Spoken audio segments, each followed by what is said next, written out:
Good afternoon students. आज हम लोग क्लास 10th की हिंदी माता का अंचल पाठ के तीसरे पार्ट का अध्ययन करेंगे। तो आइए इस पार्ट में हम इस पाठ पर आधारित छठवें प्रश्न से और 10वें प्रश्न तक का अध्ययन करते हैं। देखिए इस पार्ट का जो पहला प्रश्न है वो क्या कह रहा है। इस उपन्यास अंश में 30 के दशक की ग्राम्य संस्कृत का चित्रण है। 30 के दशक की यानी 1930 के आसपास का चित्रण किया गया है कि उस समय ग्राम संस्कृतियाँ कैसी होती थीं। आज की ग्रामीण संस्कृति में आपको किस तरह के परिवर्तन दिखाई देते हैं। यानी इस प्रश्न में आपको 1930 के दशक की संस्कृति और आज 2020 के दशक की संस्कृति की तुलना करनी है, ठीक ना। तो आइए देख लेते हैं इसका उत्तर। बहुत आसान है। देखिए आज की ग्रामीण संस्कृति में अनेक परिवर्तन हो चुके हैं। पहले कुओं से सिंचाई होने की प्रथा थी, लेकिन अब वह प्रथा समाप्त हो गई है। उसकी जगह ट्यूबवेल्स हो गए हैं और ट्यूबवेल से सिंचाई हो रही है। पहले बैलों से खेती की जाती थी, लेकिन अब बैलों की जगह ट्रैक्टर आ गए हैं, उनके द्वारा खेती होती है। आजकल पहले की तरह बूढ़े दूल्हे भी नहीं दिखाई देते। आज धीरे धीरे ग्रामीण अंचल जो है वो मौज मस्ती और आनंद मनाने की चाल को भूलता जा रहा है। यानी पहले लोगों के पास साधनों का तो अभाव था, पैसे की कमी थी, लेकिन वो मौज करते थे, मस्त रहते थे और आनंदित रहते थे, प्रसन्न रहते थे। लेकिन आज की ग्रामीण संस्कृति में हमारे पास सभी साधन भी सुलभ हैं, हमारे पास पहले की अपेक्षा धन भी अधिक है, रुपए पैसे भी लोगों के पास अधिक हैं, लेकिन मानव जो है वह धन के पीछे इस तरह से भाग रहा है कि अपने साधन जुटाने में ही उसका सारा समय व्यतीत हो जा रहा है, सारा जीवन व्यतीत हो जा रहा है। इसीलिए यहाँ लेखक कहता है वह मौज मस्ती और आनंद मनाने की चाल को भूलता जा रहा है। वहाँ भी भविष्य, प्रगति और पढ़ाई लिखाई का भूत सिर पर चढ़कर बोलने लगा है। अर्थात आज ग्रामीण संस्कृति के लोग भी शहरों के लोगों के समान अपने भविष्य को बनाने में, प्रगति करने में और बच्चों की पढ़ाई लिखाई को लेकर के काफ़ी परेशान रहते हैं। अर्थात इस तरफ वो भी ध्यान देते हैं। उनकी मौज मस्ती में भी इन बातों ने खलल डाल दिया है, उत्पन्न कर दिया है। ठीक है, ये था 6वें प्रश्न का उत्तर। आइए अब हम इस पार्ट का दूसरा और पाठ का 7वां प्रश्न देखते हैं। देखिए 7वां प्रश्न कह रहा है, यहाँ माता पिता का बच्चे के प्रति जो वात्सल्य व्यक्त हुआ है उसे अपने शब्दों में लिखिए। यानी आपने देखा है कि भोलानाथ, ठीक ना, और उसके पिता और माता, भोलानाथ का मतलब बच्चा, जिस तरह से आपस में एक दूसरे से प्रेम करते हैं उसी को आपको अपने शब्दों में बना करके लिख देना है। देखिए माता के अंचल पाठ में माता पिता के वात्सल्य को बहुत ही सरस और मनमोहक ढंग से प्रस्तुत किया गया है। बच्चे के माता पिता में मानो वात्सल्य की होड़ लगी है। यानी माँ चाहती है कि मैं अधिक से अधिक अपने बच्चे को प्रेम करूं, वहीं साथ ही साथ पिता भी यह चाहता है कि मैं अपने बच्चे को अधिक से अधिक प्यार दूं।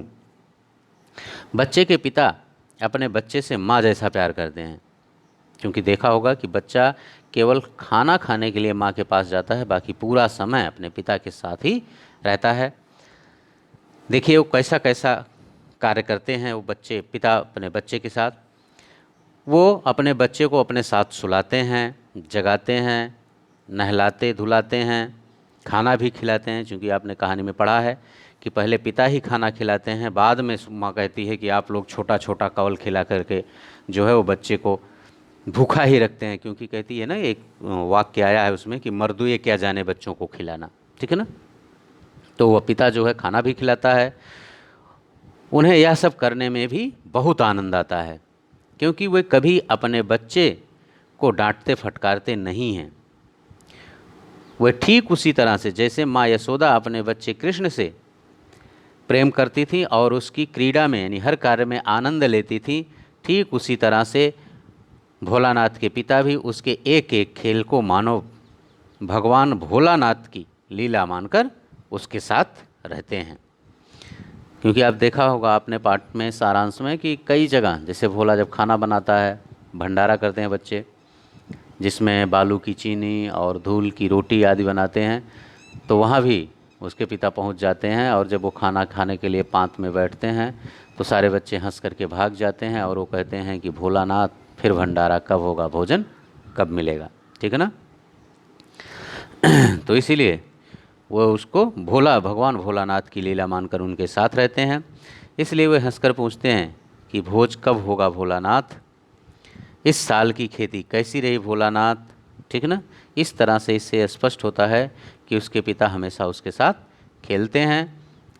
और आप देखते होंगे कि खेल खेल में वो अपने बेटे से हार भी जाते हैं, जिससे उसका उत्साह बढ़ा रहे और उसे अपने कंधों पर भी बैठा करके घुमाते हैं। तो ये था पिता का प्यार। माता का प्यार देख लेते हैं। माँ भी ममता की मूर्ति होती है। उसे इस बात का बोध है कि बच्चे का पेट तो महतारी के खिलाने से ही भरता है। उसका मन बच्चे के खिलाने पिलाने और पुचकारने दुलारने के लिए तरसता है। वह बच्चों से लाड़ करने में पारंगत है। यानी माँ से ज़्यादा प्यार कोई बच्चे को कर नहीं सकता। क्योंकि कहानी के अंत में आपने देखा भी होगा कि बच्चा जब सबसे अधिक डर जाता है सांप को देखकर तो सीधा माँ के पास पहुँच जाता है। इसीलिए कहा जाता है कि माँ जो होती है वो बच्चों से लाड़ प्यार करने में पारंगत होती है। वह भरपेट खाना खाए हुए बच्चे को भी अपनी वात्सल्य कला से और ढेर सारा भोजन करा देती है। क्योंकि पिता ने खिलाया था भोलानाथ को, लेकिन देखिए जब माँ कहती है कि मर्दुए क्या जाने खाना खिलाना, तो लाती है कि ये इस चिड़िया का उस चिड़िया का कवल करके फिर बच्चे को कुछ न कुछ खिला ही देती है। जबकि बच्चा पिता से कह रहा था कि मेरा पेट भर चुका है। इसीलिए वह उसे और ढेर सारा भोजन करा देती है। यह उसकी ममता का ही कारण होता है कि बच्चा अपने पिता के संग रहने का अभ्यासी तो हो गया है, लेकिन उसके बाद भी वह अपने माँ का आंचल खोजता है। क्योंकि विपत्ति में उसे माँ की गोद ही अधिक सुरक्षित प्रतीत होती है। ठीक है ना।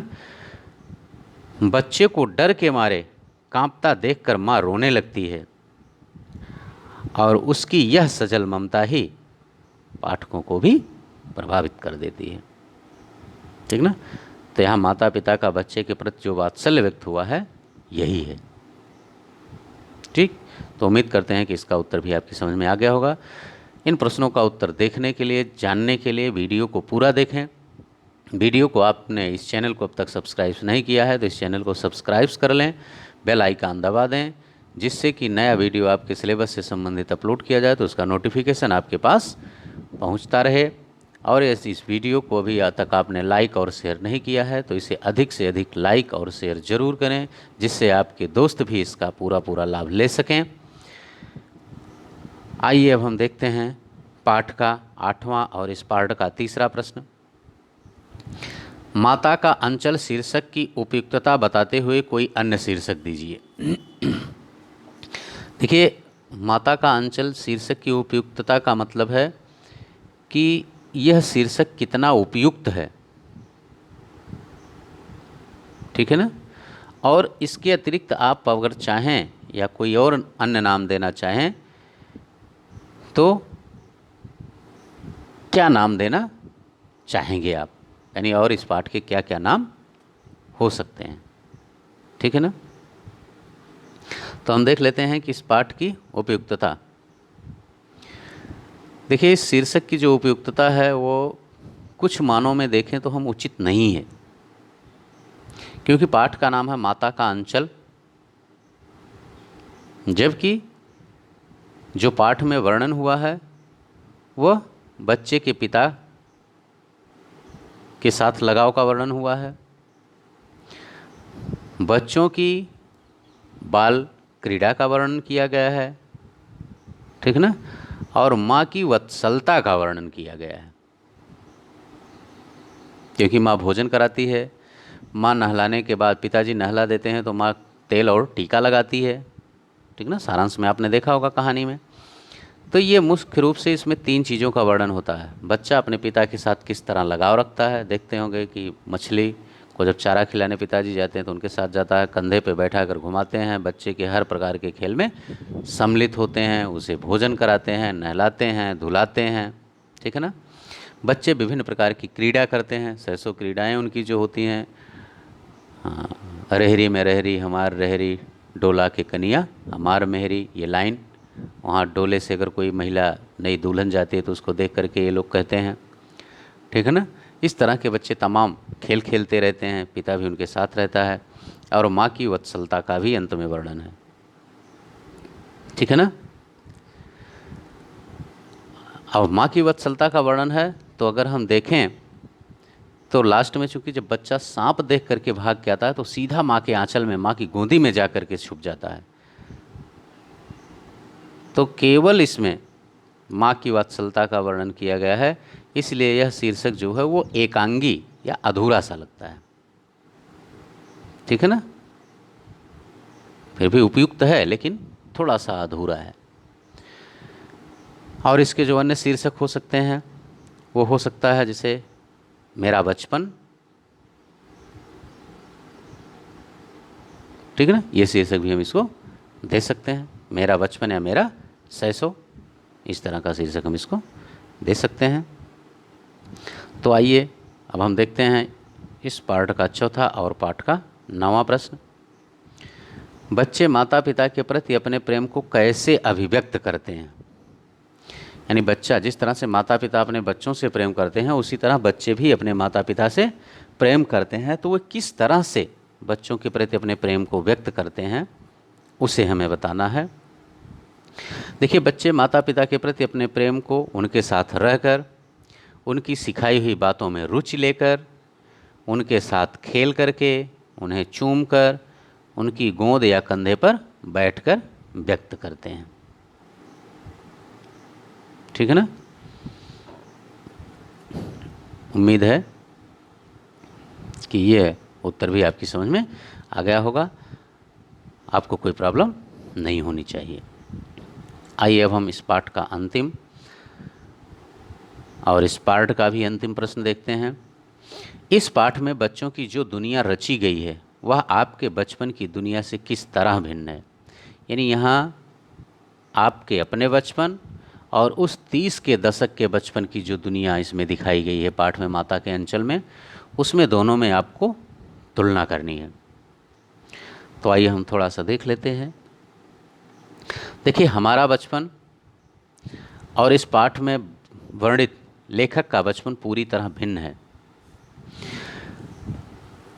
हमें लेखक के पिता के समान अपने पिता से लाड़ प्यार नहीं मिला है, क्योंकि मेरे पिता अपने काम में व्यस्त रहते हैं।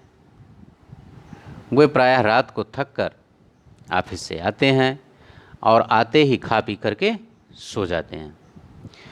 वे मुझसे प्यार भरी कुछ बातें ज़रूर करते हैं, मेरे लिए मिठाई, चॉकलेट, खिलौने भी लाते हैं, लेकिन कभी कभी स्कूटर पर बिठाकर घुमा भी आते हैं।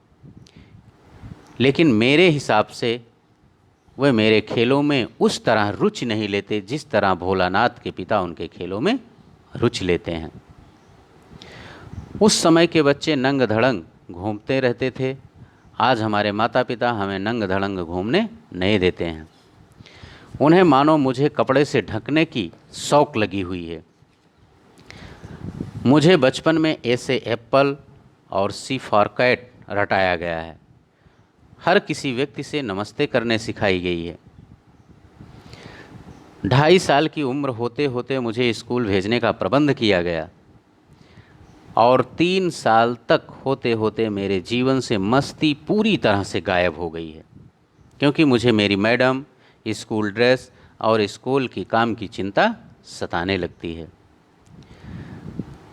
और 2.5 साल से लेकर आज तक का मतलब मैं जब तक पढ़ाई कर रहा हूँ, अर्थात जब तक मेरा बचपना है तब तक मैं अपनी कक्षाओं में, परीक्षा में अधिक से अधिक अंक लाने के चक्कर में अपनी ही मस्ती को अपने पैरों के नीचे रौंदता रहा, ठीक है ना। अब ऐसा मुझे प्रतीत होता है कि मेरा बचपन बुढ़ापे में आ जाए शायद, या शायद मैं अपने बच्चों या पोतों के साथ खेल करके अपने बचपन का अनुभव कर सकूं। ठीक है ना, ये था इसका उत्तर। तो देखा आपने कि किस तरह से आज के बच्चों का जो बचपना है और बच्चों की जो मस्ती है बचपन की, वो किस तरह से धीरे धीरे करके लुप्त हो गई है, गायब हो गई है। इसे कहने की आवश्यकता नहीं है, आपने इस पाठ के आधार पर देख ही लिया है। हमने तुलना भी कर ली कि आज बच्चों में नंबर लाने की होड़ लगी हुई है कि हम अधिक से अधिक नंबर ले आएं, तो इसलिए बच्चे जो है वो हो हुल्लड़बाजी भी भूल चुके हैं। तो उम्मीद है कि ये चैप्टर भी आपकी समझ में आ गया होगा। इस चैप्टर के जो 3 पार्ट में इसके वीडियो बने हैं, तीनों पार्टों के वीडियो को आप पूरा देखिए, अवश्य पूरा देखिए, तभी ये पार्ट आपकी समझ में आसानी से आ जाएगा। और इसका फेयर कॉपी में नोट्स बना करके उसकी पिक हमारे पास भेजते रहिए, जिससे हमें भी यह पता चले कि आपने अपने होमवर्क को पूर्ण कर लिया है, और इसको लर्न करते रहिएगा, जिससे कि आपकी परीक्षा में आपको कोई प्रॉब्लम ना आए। Okay, thank you. बस अगले चैप्टर को हम अगले वीडियो में लेकर के पुनः आपके समक्ष उपस्थित होंगे। धन्यवाद।